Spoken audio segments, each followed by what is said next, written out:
My name is Eric, and I have non-small cell lung cancer.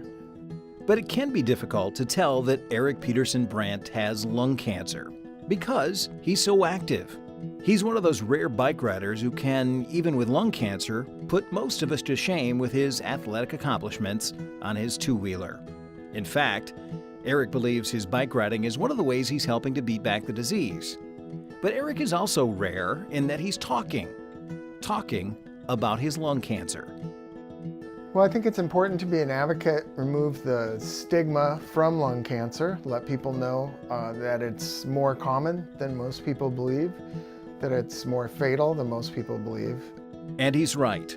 According to the American Lung Association, lung cancer is the leading cancer killer in both men and women in the United States, accounting for 27% of all cancer deaths. We need advocates in this field. Dr. Kurt Edel, oncologist at Gundersen Health System, says that one of the reasons you don't hear a lot about lung cancer is that many, unfortunately, don't survive. But that's not the only reason. There just isn't advocacy work in this disease site like there is in other diseases. And it's a couple-fold, and probably most problematic is that patients that could be advocates don't necessarily want to be advocates in this disease because there is a stigma related to this disease. And there shouldn't be.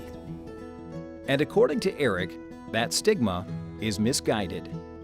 Well, I think few people associate pancreatic cancer with personal responsibility.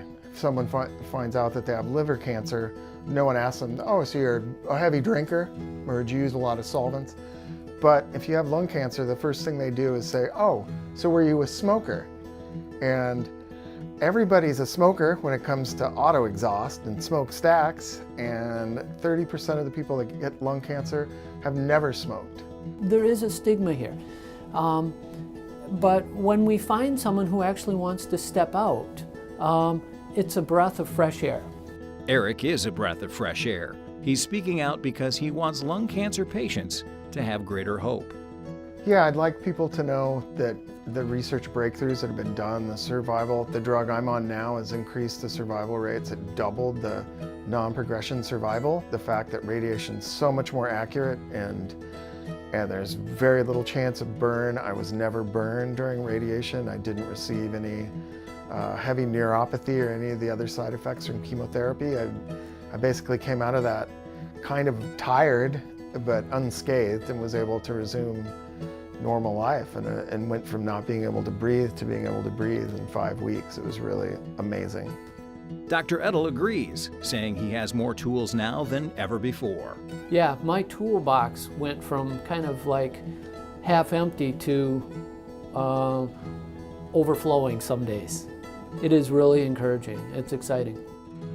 Dr. Edel says other tools like immuno and targeted therapies are making advances every day. That's good news for lung cancer patients like Eric. My name is Eric, and I'm a lung cancer survivor.